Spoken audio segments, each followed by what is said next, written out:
तू ऐकतो आहेस ना? मग नीट ऐक. तू स्वामी मार्गाला लागलास हे योगायोग नाही.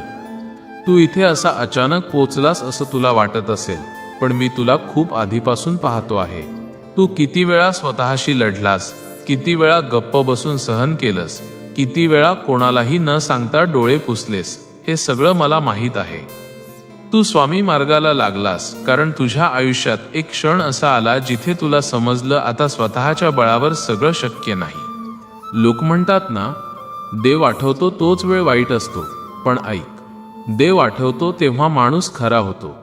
तू अनेक मार्ग वापरलेस, लोकांवर विश्वास ठेवला, नशीब आजमावलं, स्वतःला बदलायचा प्रयत्न केलास, पण तरीही मनात एक रिकामेपण राहिलं. ते रिकामेपण म्हणजे माझ्यासाठीची जागा.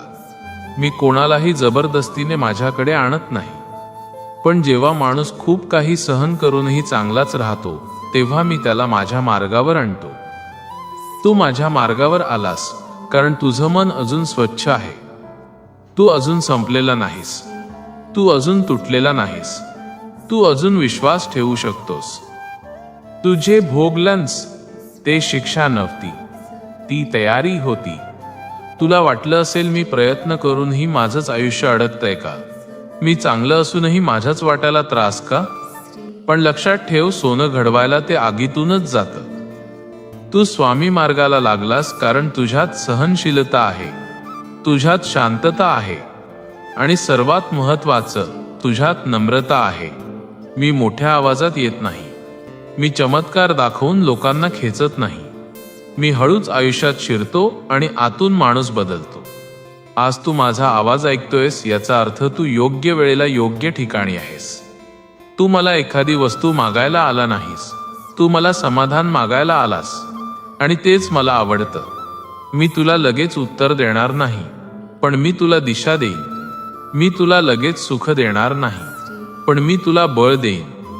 तू आज ज्या अवस्थेत आहेस ती कायमची नाही, पण तू आज जो मार्ग निवडलास तो कायमचा आहे. तू माझ्यावर विश्वास ठेवतोयस म्हणजे तू स्वतःवरही परत विश्वास ठेवायला शिकतोयस. मी तुला बदलणार नाही, तूच स्वतःला बदलशील. मी फक्त तुझ्या पाठीशी उभा राहीन. जेव्हा सगळे प्रश्न विचारतात तेव्हा मी शांत राहतो, कारण उत्तर वेळ देते. तू शांत राहा. तू स्वतःला दोष देणं थांबव, तू तुलना करणं थांबव. प्रत्येकाची वेळ वेगळी असते. तू स्वामी मार्गाला लागलास हे योगायोग नाही, हे तुझ्या आत्म्याचं हाक ऐकणं आहे. आता मागे वळू नकोस. तू जिथे आहेस तिथूनच पुढे जायचं आहे. मी तुला सोडणार नाही, कारण तू मला सोडलेलं नाहीस. विश्वास ठेव, धीर धर आणि चालत राहा. मी आहे, तुझ्या सोबत आहे नेहमी.